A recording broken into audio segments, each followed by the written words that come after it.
Welcome, everyone. See those attendees trickling in slowly to the session. We are right at noon, so we're going to get started. First, I want to give a warm welcome to all of our alumni of the University of Michigan. I'm Brooklyn Posler, and I'm the Associate Director of the Alumni Career Program. Thank you to everyone for joining us today as we recognize and celebrate October as Anti-Ableism or National Disability Awareness Month. As we wait for some of our attendees to join us, I wanted to cover a few housekeeping notes before we get started. This is an interactive webinar that is being recorded. The recording will be shared in a follow-up email and will be posted to our video library on our website as well. Please submit questions for our speaker through the Q&A feature in your toolbar. We will do our very best to get to your questions, but it is possible we may not get to them all. To kick us off in the chat section, please let us know where you're joining us from. I'm here today in Ann Arbor, Michigan, with my colleague, Haley Briggs, our Alumni Education Program Manager. Haley, do you want to go ahead and introduce our speaker for today? Thank you for the introduction, Brooke. I am happy to be here today with you all, and we are very excited and very grateful to have Dr. Tiffany Jamison with us as we delve into our topic, approaching work with a neuro-inclusive lens. So I'm just going to share a little bit about Dr. Jamison. Dr. Jamison is a passionate and visionary inclusion consultant at Grit and Flow, a purpose-driven consultancy that helps organizations create cultures that encourage long-term learning and growth for all members of their workforce.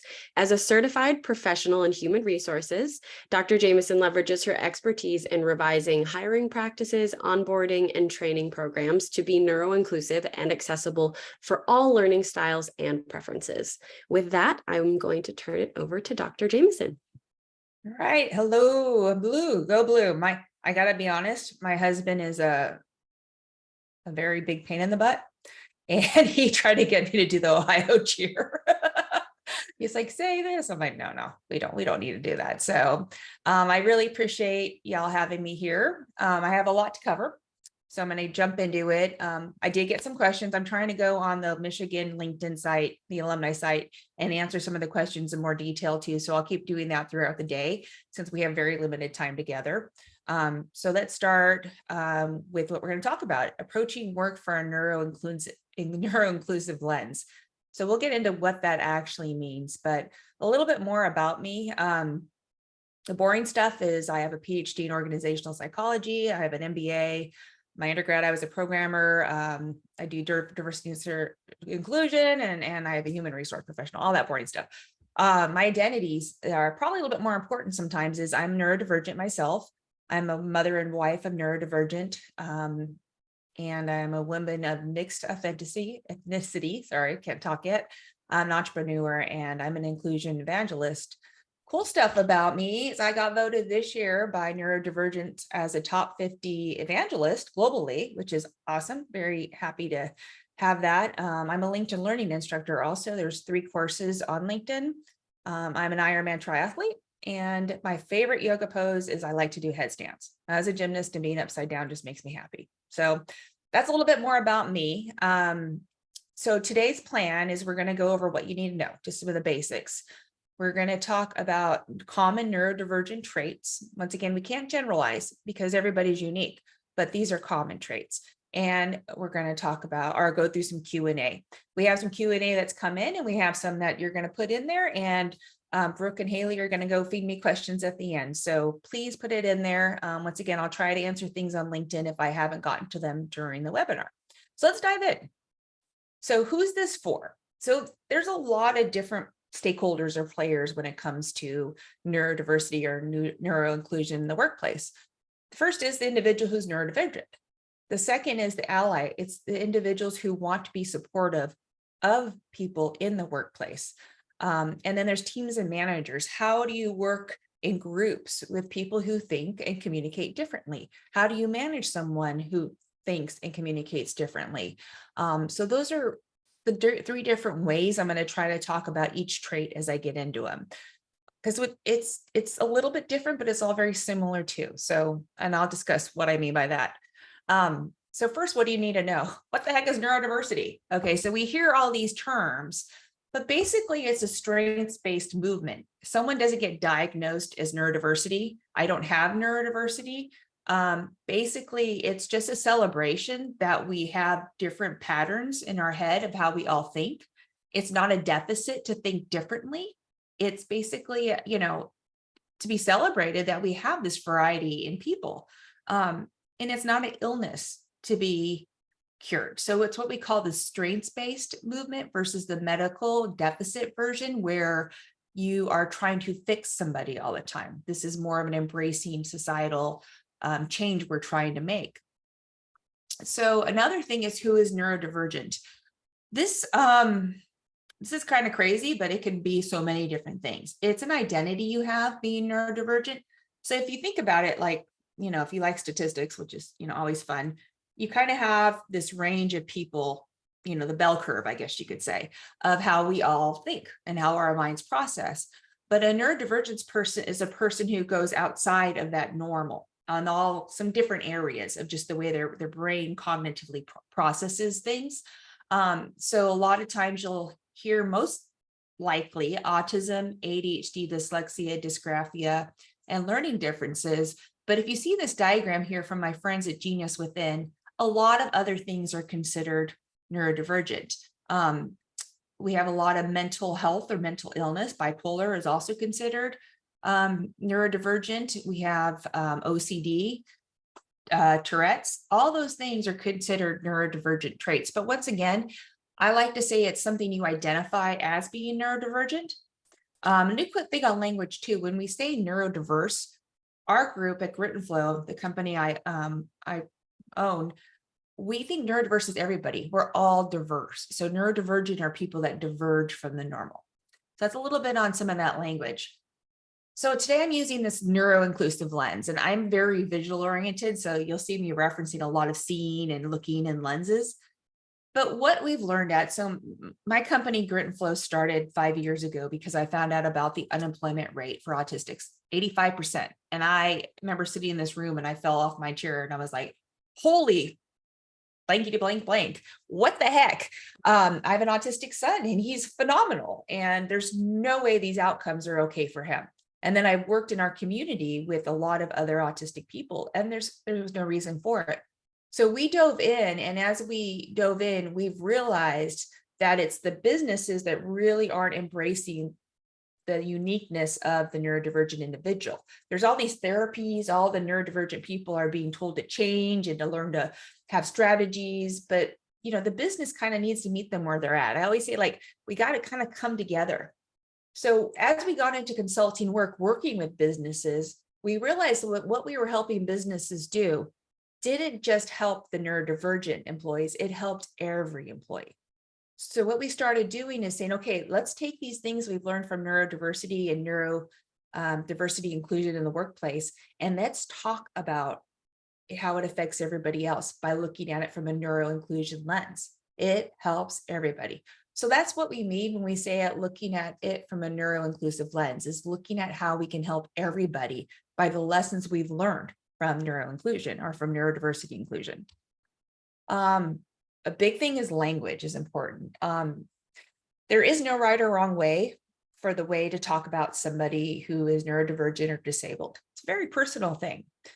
You can't generalize. This is what people like to be referred to.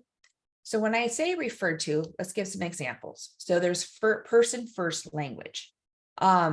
It's all about putting the person before their identity. For example, I'm a woman with autism would be one way to say that. So the woman becomes before her autism. Then we have something called identity first approach. So it celebrates the identity the person has with essentially as part of who they are. So such things as somebody who is an ADHDer might say, I am my ADHD. You can't take it away from me. You can't cure it. It's part of who I am. From our sample before with person first being an autism woman with autism, this would be an autistic woman. Some people don't like this. Some people prefer the other. So it's always nice to ask. I know we have heard more strongly from the neurodivergent community that they like identity first, but that isn't always the case. So once again, we can't generalize these things. So if you're not sure, it's okay to ask. I think people will be more happy with you and feel more embraced and seen if they know you care about making sure they feel comfortable about how you reference their difference. Another thing is you can't see neurodivergence, any of it. So I said I'm neurodivergent. You can't see how I'm neurodivergent. Can you really tell by the way I'm acting right now, the way I'm presenting? Or if you saw me walking down the street, would you have any idea? You don't know. So they're saying right now, the researchers and anybody, the research world is saying 20% of the global population is neurodivergent. So you think about all your employees, if you have 10 employees, 2 of them are most likely neurodivergent. So it's not visible. So how do you handle that? How do you make people feel good in the workplace environment? How do you make them thrive? How do you make these new diverse teams work together? And that's one thing we're going to try to manage today when we talk about it. I hit on this a little bit about my son when I learned about the unemployment. It's high. And so autistic's higher. And in my opinion, it's because it's a social communication difference. ADHD, people are a little bit more successful. You see a lot of entrepreneurs because traditionally it's a little bit less socially awkward. Dyslexic, and then dysgraphia is 65%, which is pretty high. Unfortunately, I don't have a whole lot of time to go into these, what they all mean, but I'd be happy to do that on the side if you want to send me some questions. So what we're going to talk about today, okay, this is the good stuff. Neurodivergent traits in the workplace. So once again, these are generalizations. Just because somebody is neurodivergent does not mean that these apply to them. We're all unique. We're all different. There's something called a spiky profile where I might be high in one thing, low in another, all these different places. And that's everybody. So, we're not alike. So please don't take these as generalizations. Just take them as knowledge to learn, to understand, and to recognize when you're seeing some of these traits and use some of the strategies I'll be providing to you today. So we're going to talk about 3 things: communication, social skills, and rejection sensitivity. These to me are probably the most substantial traits that make a big difference in the workplace. So let's start first with communication. Communication is everything. Okay. That's the way we work. And communication isn't just talking. Communication comes about in so many different ways, including, Teams and Zoom and chatting and Slack and emails. There's so much that can go wrong now because we're constantly giving quick answers and written answers and things sometimes we don't think about too much. It's not like that one email I used to send and spend all that time on. How many times do we just send emails out? So to talk about communication, I put it kind of in 4 areas. So we have clear job functions, assignment of tasks, time management, and regular check-ins. So first, when we come to clear job functions, I want you to think about your job descriptions. They're important, really, really, really important. So a lot of times we cut and paste all these job descriptions together, and we really haven't looked back and understood what the job requires. We may be saying the education is huge. You may have to PhD to, be an entry-level job. You may have to have 15 years experience. 5 years experience for an entry-level job. This isn't realistic. Or you require all these skills, but what if there's the core skills someone needs to have? The other things can be taught, or they're not necessarily essential to the job, but they're nice to have. It's good to put that difference in there. What about understanding the workplace and the environment? There's such thing as a person, job, environment fit, and all that needs to come together. And that job description is your first step into these things. So, what do yours look like? Are they clear job functions in there? So somebody gets the job description, knows what they're applying for, and they're able to demonstrate that during the interview and be accountable for that during the job for performance reviews. It's a trailing activity starting off that great job description you can have. So that's kind of one place to start. Another thing to think about, so if I'm what we call a black and white thinker, this means that when I read it, that's how it is. I don't really see this, well, maybe we can kind of jiggle this way, or what they really mean, I can kind of do this.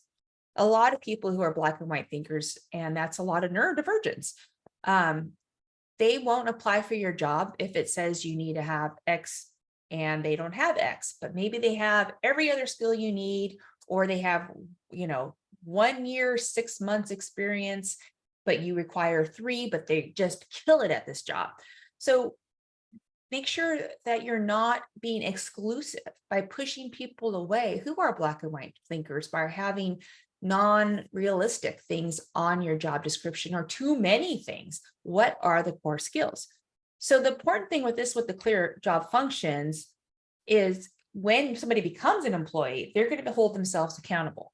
Once again, there's a lot of justice-oriented individuals who are neurodivergent. So they're going to say, this is what you want me to do, and now you're asking me to do this. That doesn't go with my job description. That's not what you expected me, and it can lead to stress. Not understanding their job, with giving clear job functions as they go into it and explaining these things as you onboard people into different positions or the company, they can waste time not focusing on the right things. And once again, it's when I talked about the application process, it's all or nothing. Like, I don't have all these skills, so I'm not going to apply. You can miss out on some killer labor, people that are going to come in and just make your workforce innovative and productive and thrive because of your job descriptions and the way your functions and your jobs are done. So next we talk about the assignment of tasks. So how many times do you say, like, I just get that done by the end of the week, or, just as soon as possible, or, just a few pages, or just get back to me when you can, but you really don't mean that, do you? You're saying, when is the deliverable done? Well, my boss wants it on Friday, so I need it from you Wednesday at noon, and delivered to me in a Word document shared with your part all done. That's what I want. That's a little bit more explicit, like towards the end of the week, or, sometimes around, enough time for me to get it done for my manager. That means nothing. So we need to give clear assignment of when things are due, how you want them, and how they want them to look like. Written instructions too. So a lot of people have what we call processing differences. So they process a little slower, and it could be the way you're talking. It could be the way maybe tasks are given in meetings, in group environments. They're given informally as you pass in the hallway, or a quick Teams message. I mean, we've had that with my neurodivergent team where I said something real quick in Teams. My employee starts running around trying to do it. And I'm like, oh, no, I didn't mean today. And I messed them up for the whole day because they stopped what they were doing. They got out of their flow. It just didn't work. So from an individual who is, neurodivergent and really needs to have clear assignment of tasks, which we all need, not just neurodivergent, by the way. At this point, you need to say, can you please write that down? Can you follow this up with an email? You know what? Can we meet tomorrow to make sure I understand what you assign me, when it's due, and how you'd like it delivered after I get a chance to process this? Or you could say, I'm really a visual person. You asked me to do these steps. Can we just walk through it a little bit together on a whiteboard? By the neurodivergent advocating for themselves, that's huge, because they're able to say, I'll work best when you do what I need you to do. So give me what I need so I can make you look good. And that's the part of that teamwork happening. And a good manager, you're able to say, oh, I really appreciate you advocating for yourself. You probably wouldn't use those words, but oh, of course. Would you like me always to follow up in a written email? That would be great if we can establish that process. And then it becomes part of what I call your norms, your team norms, your organizational norms of things you do. And if you even start building those things into all your teammates, to all your organizations, then there's this accountability and understanding that goes on within everybody else. Well, it leads you to a better assignment of tasks. Another thing that can come up is time management. One thing I'm not talking in here is time blindness. Sounds like a big excuse, doesn't it? It's not. It's a really big thing. People sometimes just have no idea how much time has passed. They'll start working on something, and before they know it, it's 3 hours later and they were supposed to be somewhere else. Not good when you got to pick up a kid. Actually, I don't have it, but I get in the zone sometimes. And there's this train by my house that can just mess up all the traffic. It's my excuse when I'm late. Oh, I caught a train, kids. Not that I completely forgot I had to pick you up when they were little. So just so you know, just a little excuse you can use. But it is a thing, time blindness. Some other things with time management is something we call executive functioning. There's hyperfocus and an out of scope. So let's talk about those three, because they're really important for everybody in the workplace. So executive functioning, think about what is executive functioning. It's really everything you do. It's putting it all together. So it's your working memory. So remember we talked about, I'm in a hallway and I say, hey, you, Brooke, I'd like you to do X, Y, Z. Okay, thanks. See you later. I need to be able to take that into my brain, hold it here, process it into the task that needs to happen. So sometimes I don't have that working memory capacity. That's why written tasks allow me to go back and refresh that working memory to get it into that part where it stays. So that processing speed, once again, when you're in conversations, you're in meetings, and there's a lot of things going on, and you're supposed to take your own notes. To listen, to take your own notes, and to participate is a lot of holding things in this working memory, which makes it difficult. So as a manager, I recommend always having maybe a dedicated note taker. Some people are really good at that. They can sit down, like one of my teammates, he types up all the notes, he sends them to everybody. We give updates like, nah, I think this wasn't really written right, or let's change that date, or, oh, I gave myself all the tests. Can we go through this again? And that's his job in our group because he's good at it. And my other teammates and I work better with someone else taking the notes because we can engage in the actual meeting instead of losing ourselves in the meeting by trying to keep track of everything. So there's some solutions you can ask for and some things you can give as a manager. Cognitive flexibility, that is, you said the meeting was going to be on Tuesday. You changed it to Monday at 4. I'm not ready for it. Okay, something tried to install a course on my computer. I'm not ready for it. You said it was at 4. Now, tomorrow, sorry, but now it's at 4. I can't handle this change. I can't just switch my brain that quickly into tasks and expectations. So you'll find that's kind of a cognitive flexibility thing. So what I've learned with my team, because cognitive flexibility is very difficult for many of them, is to say, okay, we have that meeting Tuesday. Something's come up with the client. I know you're not comfortable, but we're going to have a discussion about this later today instead of tomorrow. So I'm going to give you some time to transition to this because it's kind of important. And we're going to meet today at 4 o'clock. So I recognize this is difficult, but we still have to do it because we got to get our jobs done. That's a lot different than saying, hey, I just moved the meeting to Monday at 4 because it just worked better in my schedule. See the difference? Like there's a reason I'm doing it versus I'm just going to do it. If you can not just do it and you can give more of a heads up. Another thing too with the cognitive flexibility is when you're giving meeting notices and other things, is tell them why. What's the meeting for? What are the expectations? We touch on this a little bit in here, but not knowing why they're going into meeting, what's expected of them, what they need to bring, if they're going to be participating in it from a standpoint of, are we making decisions? Am I just getting information? What do you need from me? That type of stuff can bring down some of that, anxiety that comes with that, inflexibility that comes with a lot of neurodivergent thinking. Another thing is self-control. Executive functioning allows you to kind of put all that together to organize your thoughts, to organize your way you're going about things. If you don't have a good way of organizing it, you're going to see there's a little bit of self-control because you're trying to catch up. So you'll kind of, for some people, and this is just one example of it, there's a lot of different ways this forms, but it's kind of going to be where you're trying to respond to something, but you can't quite get it all together in the right package. And so you kind of blurt something out that's not inappropriate because you're just trying to keep up with everything. That's a little bit of that self-control component. It's not that I can't control myself. It's just so much going on. I can't put it all together in the right form, put it in the nice package, the way you're going to hear it right, deliver it in the right tone, all those other things that are so important for communication. Not always possible when somebody's having these challenging with all these effects of executive functioning. So when you're in the workplace, once again, it could be following instructions. They might not get them. So that's why it's good to follow up. Focus can be a challenge when you're trying to organize yourself and you can't quite organize because you feel a little bit overwhelmed. It's going to really cause you some challenges. Emotional regulation.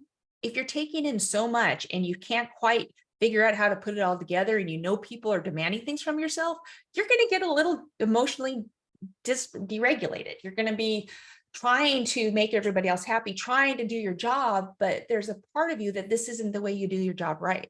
So that's really can make a big difference. And it can really keep you from attaining your goals because, we'll find entrepreneurs or people in management usually have some really good executive functioning, but with the right tools, we can all, regardless of our executive functioning challenges or strengths, can be successful. But we need to understand ourselves as a neurodivergent or an individual who's got executive functioning challenges. We need to be able to communicate what we need to be successful. And as a manager, you have to be able to hear. You have to give an opportunity for people to say, I need this to be successful. At Grit and Flow, we talk about I work best. I work best when. As a manager, why couldn't you hear that? Why couldn't you like that? I work best when I want you to work best. I'm paying you to work your best. So let me give you those tools you need. And most likely they're not that big of a deal. People think about tools, they think about accommodations and expense. Most accommodations or anything employees need are like under $50, if anything. And also like the most expensive ones, like they talk about the average is $500 annually. So, you think about retention, you think about turnover, productivity, $500 doesn't usually, make the adjustments, listen how they work best. Ask them, how do you work best? Because I want you to succeed. All right, so let's move on. Hyper focus. Okay. So we think of hyper focus. Usually we think of only ADHD, but it can happen to all of us. I have a lot of hyper focus. I do. And I don't know. I have ADHD. I'm still figuring out what kind, because there's actually 3 kinds. So don't have time to get in that either, but I have an ADHD course or a LinkedIn course on ADHD that gets into a lot of that. But when someone's hyper focusing, they're just in a flow and they have difficulty tracking time. Maybe, for me, when I was doing my PhD, I would get into the flow of research. It's like a rabbit hole. You read one and you keep going. And it's just this great environment that you get into sometimes, and you can get so much accomplished. But sometimes you got to get out of that. You have to have boundaries on that. And it's difficult for some people. Like I said, you get high quality output. Like I'm better when I'm in the flow, when I can get my hyper focus on and get things done, but I have to choose a time. So I don't really choose being hyper focused. It happens unconsciously. So what are some strategies? So I use timers. A lot of my teams use timers to remind me to do something. I have before meetings, I have like 30 minutes, 15 minutes, 5 minutes, more important meetings, but have all these reminders going to get me out of that place. And sometimes the half hour reminds me to get up and go to the restroom, get some water, and prepare my notes for the next meeting. Because if I'm in that hyper focus and I jump to a meeting, sometimes I can't even talk. I've been so in my head, I'm like, blah, trying to get the words out. I'm like, oh my gosh, it doesn't work because I'm not here. So we want to make sure we're present for those meetings. So once again, keeping tasks, flexible schedules. So my team works best when they have work days without meetings. So we have a work day. Okay, I'm going to have off-camera work day tomorrow. I'm going to block out my schedule. If you need me, of course, contact me. I'll be on Teams, but I just need to sit and working in the zone. So we say, okay, we don't schedule meetings that day. We allow them to have it. I have another employee who's training for an Ironman himself, and he has to have a flex schedule, which works for me. I do what you say what you do, get it done when you're supposed to, show up to client calls. But if you feel like you're going to work best at 6 a.m. because you want to do a training ride that night, it doesn't matter to me. Or for example, me with a flexible schedule, I work really well from like 6 a.m. to 1. I am absolutely useless after 2 o'clock till 5. And then I get like, my brain comes back to me. So I, usually work a flex schedule, and my team knows not to schedule me in the afternoon. I usually block it off, but that's my flexible schedule. It's when I work best. Do I have to change sometimes? Of course. Clients are important, things come up, but you try to set, kind of those boundaries on that flexible schedule to allow people to really do what they need to do best. Another way is just frequent check-ins. So if you're noticing that when you're having off-task behavior, but if you're noticing when your teammates is having off-task, or excuse me, they're staying on task too much, but they're not getting off task, then, let's have that discussion. Say, hey, I noticed you really got into hyper focus a lot and you've been late to these meetings, or, hey, you've been late to these meetings. what's going on, and then the person can talk about, I just really got into my work. Well, what could we do to make sure, you get those opportunities, be highly productive, but we get to pull you back so we can get, the stuff you agreed to done. Those conversations are great. They're not bad. They're just being honest and being clear and concise with the individual and coming to a place where you can work together nicely. So once again, it's that two-way communication I really want to push. The manager, the team, the individual all need to talk to each other constantly. It's not a one-sided deal. You notice something, you talk about it. You experience something, you talk about it. That keeps things moving. A lot of times we talk about, when you wear a bad pair of shoes and you get like a little blister coming, it just starts rubbing. And if you don't stop wearing those shoes, suddenly, you start getting a bigger blister and you rub it and you rub it and rub it and it festers and grows, right? Well, this is the same thing. If something starts going a little off, it's kind of like that beginning of that blister. And if you don't address it quickly by having conversations that are important to have in a very respectful manner, it's going to fester and blow into other things. And we don't want that to happen. So that's why it's so important to have constant communication with people.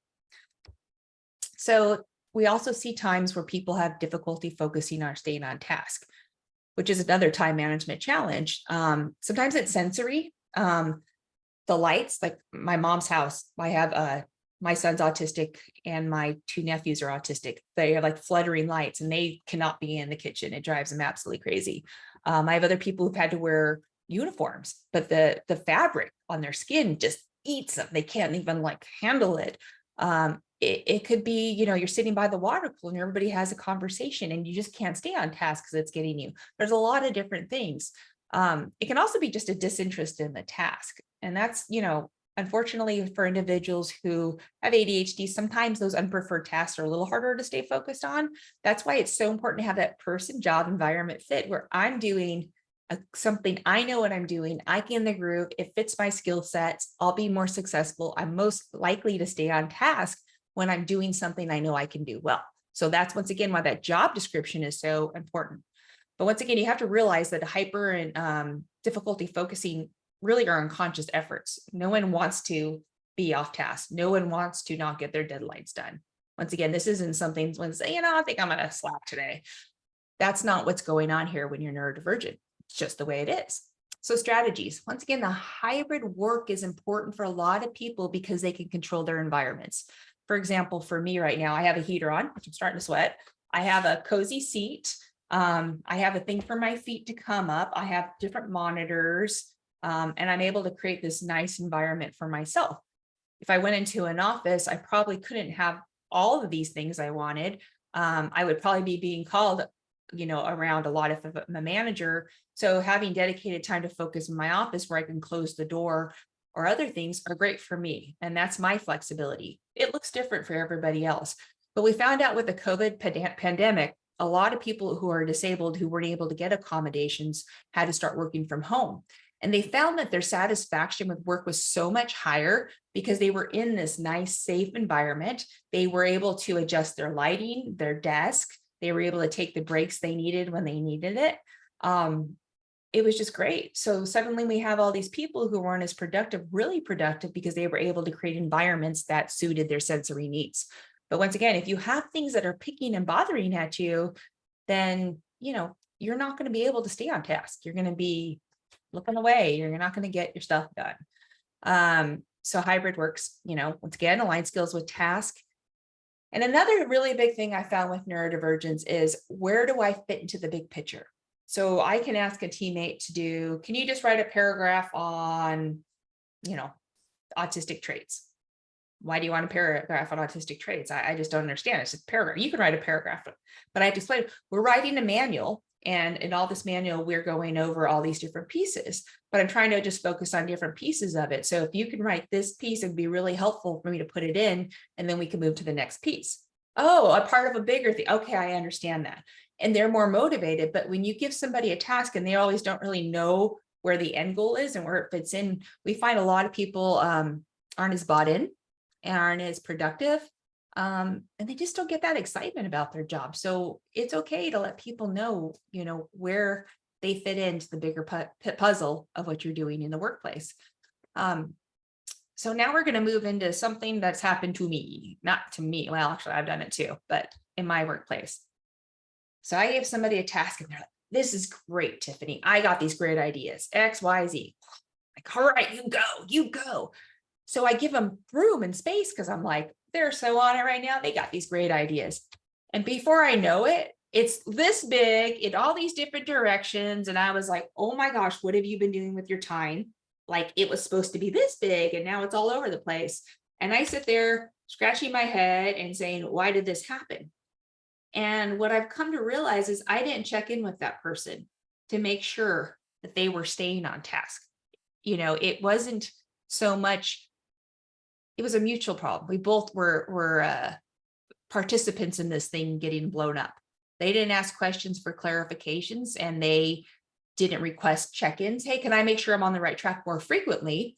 And I didn't check in frequently to make sure they understood correctly. They were doing the work right. All those different things you should ask. So that's why we really, really promote regular check-ins.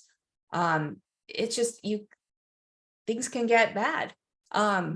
Another thing too is frequent check-ins help out with some of the social communication challenges. So if I said something to you that rubbed you the wrong way, or you weren't sure how to take, or if I gave you constructive feedback, which didn't land right, if I didn't clarify it, or you check in with me to make sure, like, I really didn't understand what you're saying.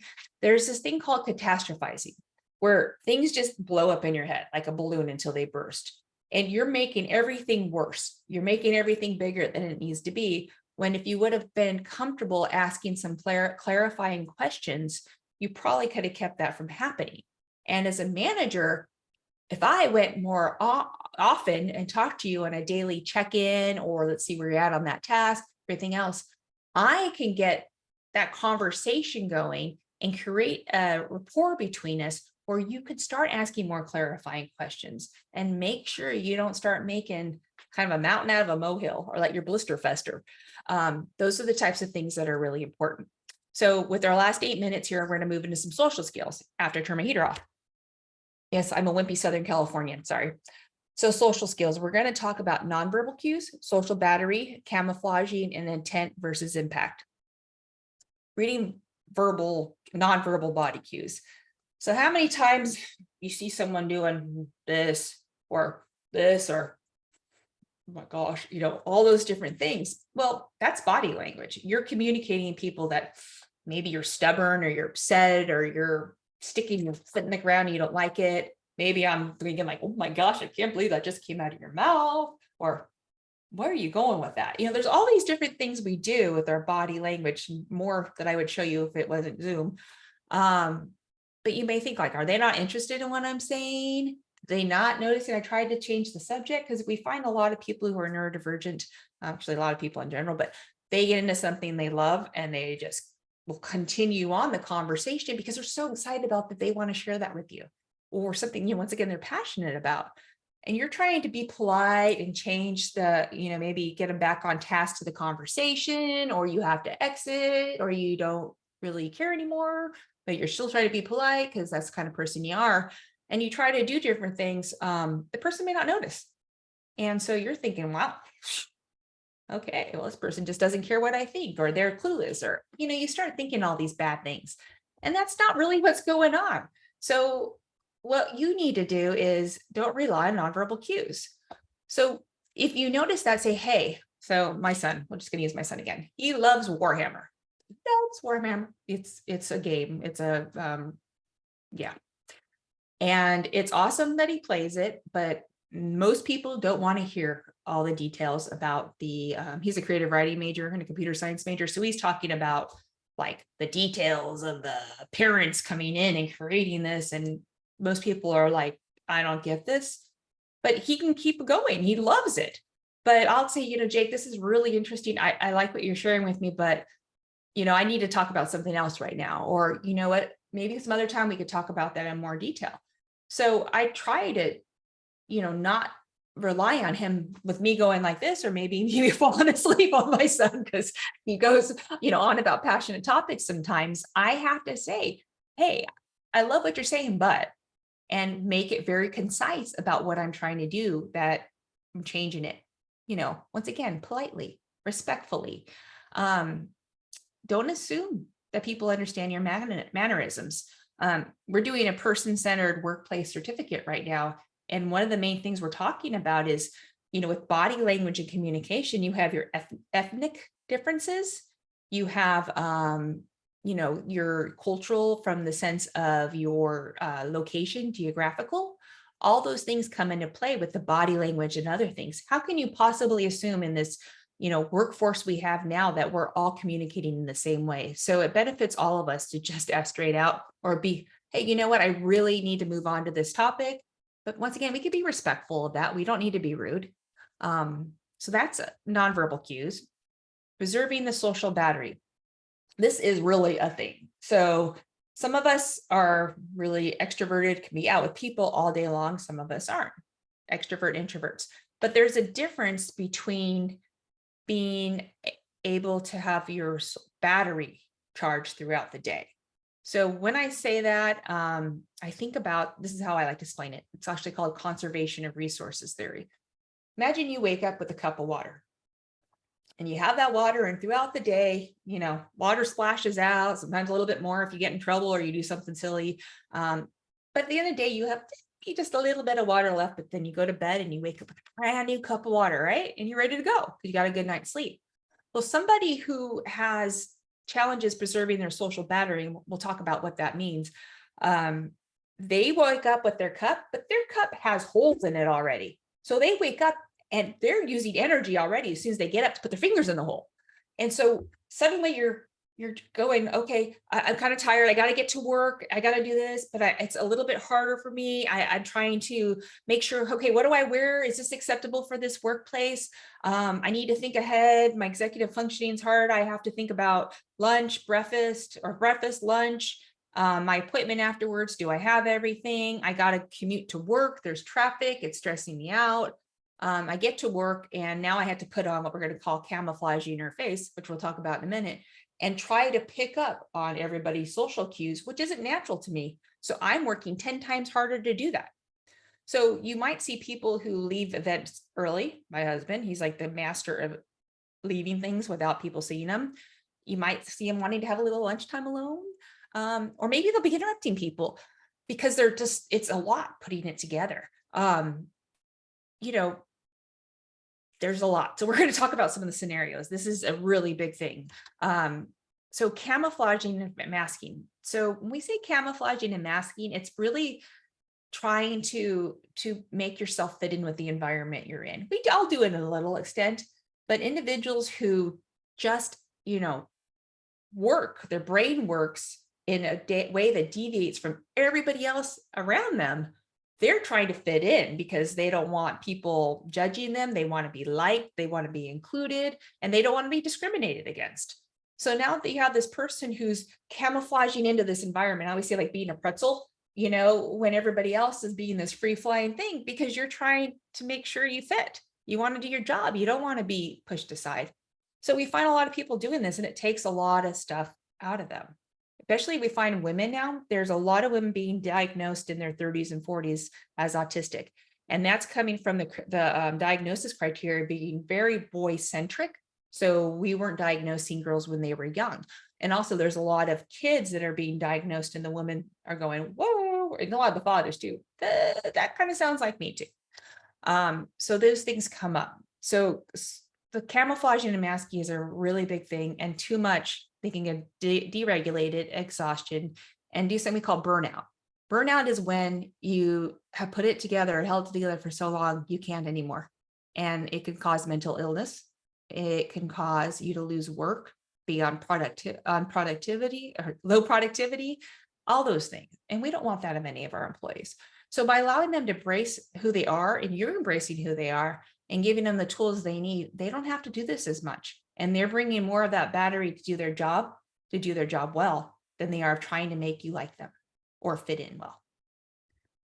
So I've got two more things I want to talk about, and then we're going to go to Q&A. So intent versus impact. This is really important. So there was Alex in my LinkedIn ADHD training talked about a scenario where she was being onboarded. And they were giving her all this information and she was trying to process all this information and get it right. So she started just saying things, like, okay, I can't make good examples right now, but she kept saying things and they ended up becoming out wrong. And she got in trouble because they were like, you were offending the presenter. You were, questioning how they were doing things. And Alex was like, that wasn't my intent. My intent was just clarifying questions. I was really into it. I wanted to understand better. But because she has ADHD with impulsivity, she has a hard time holding all that stuff, packaging it together and throwing it out there in the right way and the right timing and all those things. Her brain is just go, go, go, go. So she's throwing it out there. She's thinking about it, but she's throwing it out there in a way that doesn't always come out the right way. So remember, when people say things and it hits wrong or it seems a little abrupt, try to really think about what they intend to say. What are they trying to accomplish through this? And don't jump to conclusions that it's something negative or they're being rude or disrespectful. It's just think about what they're saying, the intention, the context, and ask clarifying questions then. Have that check-in. Hey, you kind of said this during the meeting real quickly. What did you really mean by that? Because it kind of rubbed me the wrong way. Oh gosh, I was just really into it. And what I really thought is, and have a detailed conversation. Don't let the blisters rub into problems. And the last thing is what we call rejection sensitivity. This is pretty much, you grow up in a life where you've tried to make yourself fit in. No one's really accepted you a lot for, how you are. So you're always kind of assuming that everybody's going to see you in that lens of not being good enough or not doing it right. So rejection sensitivity happens when you've had those experiences. And as soon as somebody gives you a wrong look or somebody says something to you, it can be anything. You think the worst. You think that, oh my gosh, they hate me. They're going to fire me. I'm out of here tomorrow. And you become stressed out. It uses more of your social battery. It, can cause mental health because you're so worried. So it's really important that we communicate often and use concise language and clarifying questions so we don't allow those individuals who are susceptible to rejection sensitivity to have that affect them in the workplace and make them less productive. There's a little QR code here. There's a webinar by the Attitude magazine. It should be really great on this topic, RSD, which is rejection sensitivity dysphoria. So if I could put it in the chat box too when I get this down. So that is today's thing. I went over a few minutes. Sorry about that. I have some QR codes here if you would like to do it. One's on my website. The other one is our LinkedIn learning courses. And if you want to email me, I would love to hear any feedback on the presentation, clarifying questions, or anything else you'd like to talk about. Right, Haley? Yes, thank you so much, Dr. Jamieson. So we're going to jump right into the Q&A. Again, we received quite a few questions in advance, so we won't be able to get to all of them, but we want to dig right in. So this first question, so I interview well and have been successful acquiring jobs with increasing responsibility, but how can I communicate better about my invisible disability or diagnosis after I start a new role? I often don't share anything until issues or misunderstandings pop up. Yeah, that's a big thing. Disclosure. And I answered this one online. So if you want to look on the Michigan alumni site, disclosure is a very personal thing. A lot of times people aren't comfortable because they've been discriminated against. A lot of times they're uncomfortable because people don't understand or they have, preconceptions. So let's talk about autism for a minute. So we have the good doctor, we have Sheldon, we have Rain Man. So we have all these characters on TV that have demonstrated to us, this is what autism looks like. They are very rare examples of it. So there's research that's come out that individuals who are autistic and have what we call typical or normal IQ that aren't, savants like the good doctor. Well, people have this expectation that they're now getting this like robot brainiac person who can do like, calculus and trigonometry in their head. It's not realistic. So here I am, just an average person who happens to identify as autistic. And now you're expecting me to be something I'm not. I can't live up to these expectations. So this is just going to stress me out here. I'm not going to apply for that job. So we can't assume we know what it means to be autistic. And that's the problem. Even with ADHD, I talked about their three types. How many times do you just think of ADHD as the person, usually the white person, boy, sitting in the corner, not sitting down, pulling, Sally's hair? Well, that's only one type. It's the hyperactive type. And it looks different in the workplace than pulling someone's hair, by the way. But you also have impulsivity, which is just kind of throwing it out there quick and maybe jumping to conclusions or changing tasks real quick. But you have also the hyper focus, which is just staying on and not being able to pull yourself out of that zone. So when I tell you I'm an ADHDer, that tells you nothing about me at all.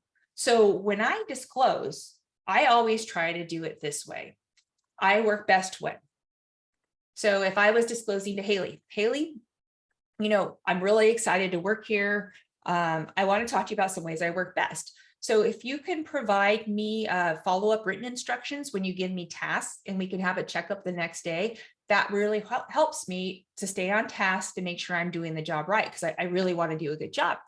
My ADHD with, I'll say impulsivity or hyper focus, sometimes it makes that a little bit difficult, but I found these strategies really just allow me to be productive. I make a big deal. I explain to it how it affects me in work, which is the important thing. Explain to you to educate you a little bit more about my ADHD. And there we go. So that's one way to do it. But from a manager standpoint, you have to be listening. And that's the problem with organizations is, we can tell everybody to talk the way I just did, but organizations and managers aren't listening to what you have to say. And they're not able to say, oh, that's great that Tiffany's telling me how she works best because she's going to be a killer employee and I want her to be successful.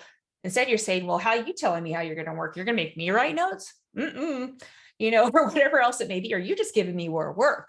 Oh, no. They're going to fall under the Americans with Disability Act. I'm not going to be able to do this. I'm going to get sued. Oh my gosh. All those things come into play. People get freaked out once you talk about any of these things, but it doesn't need to be. So we need to be educated as managers. B, we need to be open to listening and really hearing what needs to happen. And then we need to realize that we want all our employees to do their best work. And is this really a big deal? Hey, wait, is this a good practice for everybody? So all those things create a psychologically safe environment, which is a whole other topic I could talk about. But that allows us to have these conversations. So hopefully that helps a little bit with disclosure. Yes, definitely. Okay, I'm turning it over to Brooke for our next question. Yeah, so I think you might have already touched on this a little bit, but our next question was, I've applied for countless jobs and have disclosed and also not disclosed that I am neurodivergent. I'd like to know if it is advisable to do this. So I think the main point of this question that differs a little bit from the previous one is when, at what point during that interview process is the best time to disclose?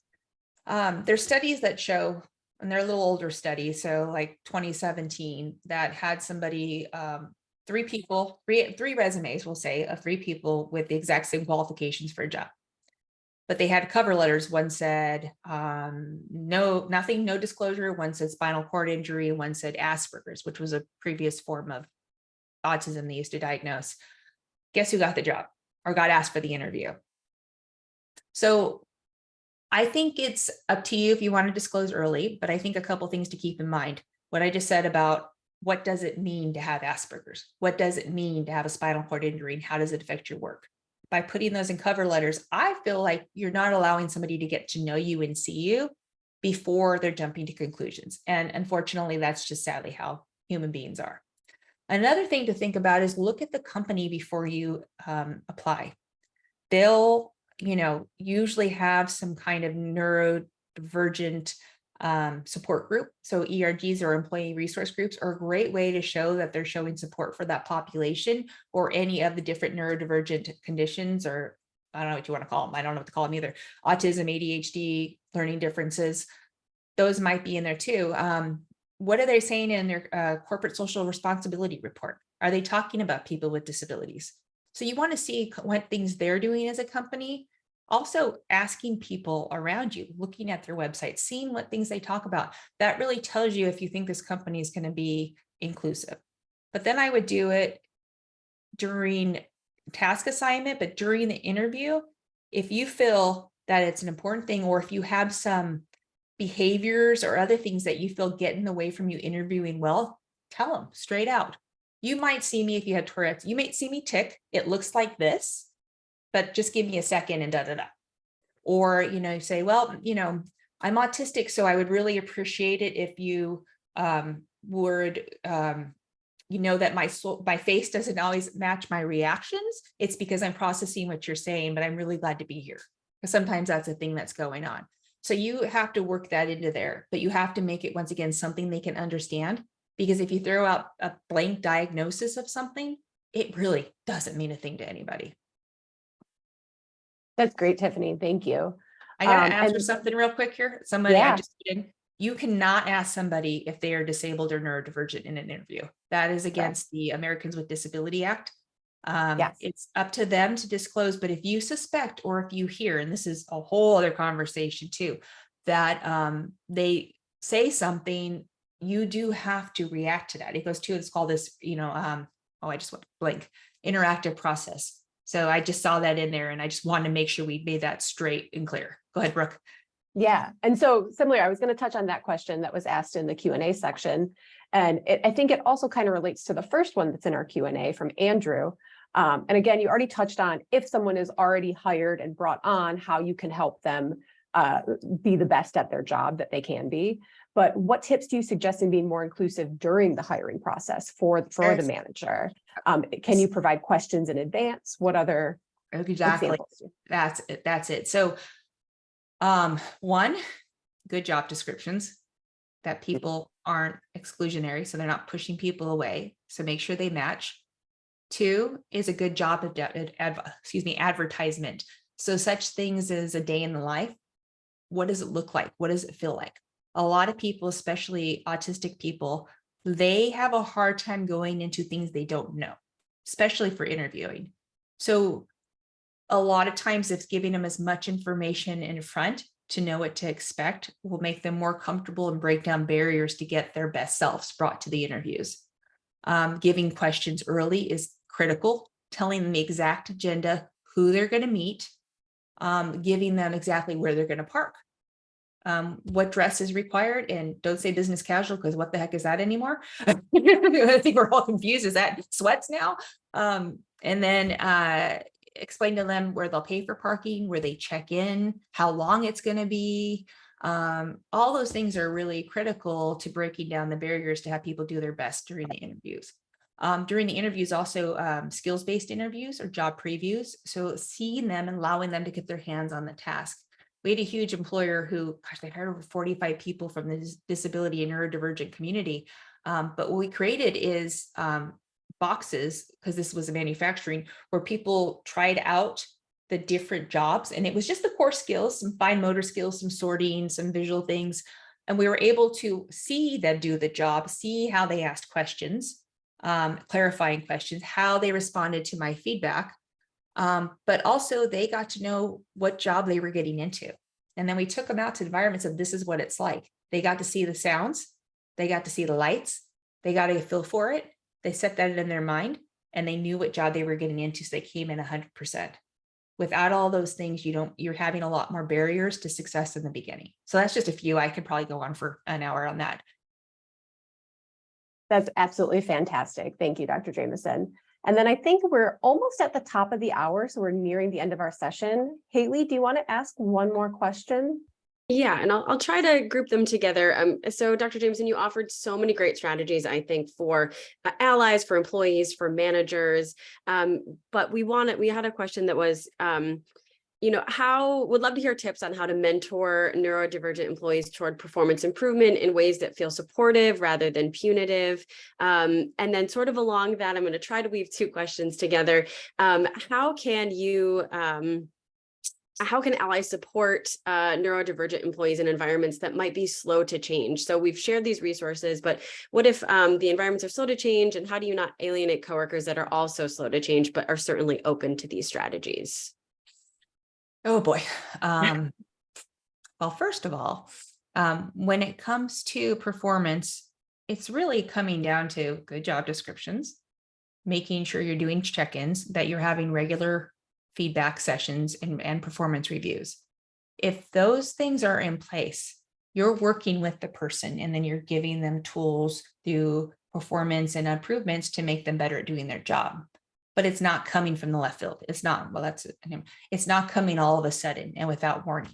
You're working with them through these things. And then I know I would be more open saying, we've worked on these things, I really would benefit from having this course or having this type of training. We've tried these different things. It's not really working.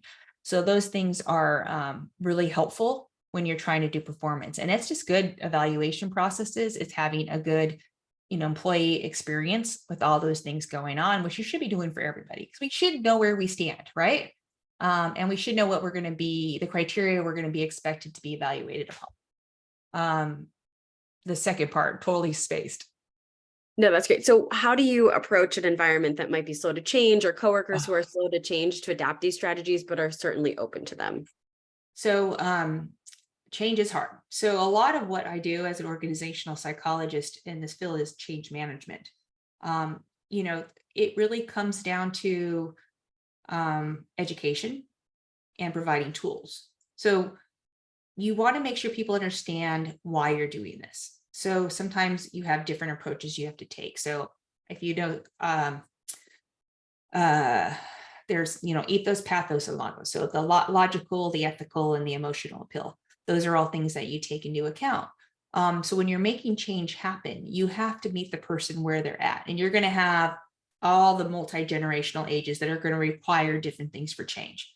We actually have a whole webinar coming up on just age diversity and working together, because we have the most diverse amount of generations working together now, and it's going to just keep growing over the next 10 years. So with some people, for example, boomers, you might have to give them more of the business value proposition. So, hey, 2 in 10 people are neurodivergent. We have a huge hiring gap. Look at, there's research that shows that the retention is higher. Oh, we found productivity is higher when you do XYZ. Those are the types of things somebody's going to need from a business perspective. You may have a millennial who wants to know that you're doing something good. So you're being inclusive of people who are different.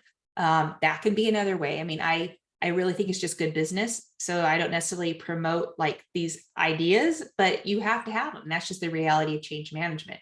So emotional appeal, it could be, finding somebody has, your neighbor who's autistic, one day they're going to need a job.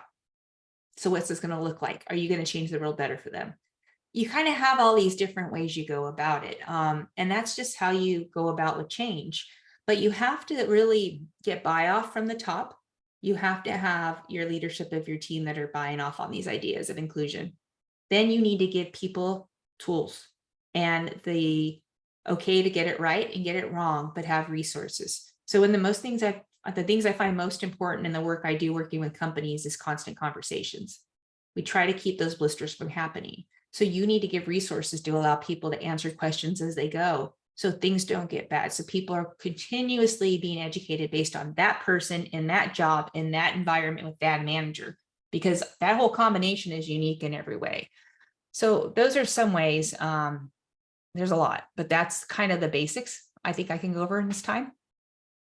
Well, that's great. I think we could keep talking for hours. So I just want to, as we wrap this up, I just want everyone to please join me in extending a heartfelt and genuine thank you to Dr. Jamieson for being with us today. Please check out her website, Grit and Flow, or connect with her on LinkedIn. Those links have been shared in the chat. I think Brooke and Dom will pop them in again. You can also find Dr. Jamieson's courses on LinkedIn Learning to continue learning more about this topic. Thank you again, Dr. Jamieson, for your time, your expertise. We are so grateful. And we'd like to remind our alumni that a recording of today's session will be sent as a follow-up. Please also use the link shared in the chat to complete our survey. Give us some feedback. Let us know how we did today. And don't forget to explore our website, alumni.umich.edu/career for more resources. So thank you everyone again, and go Blue.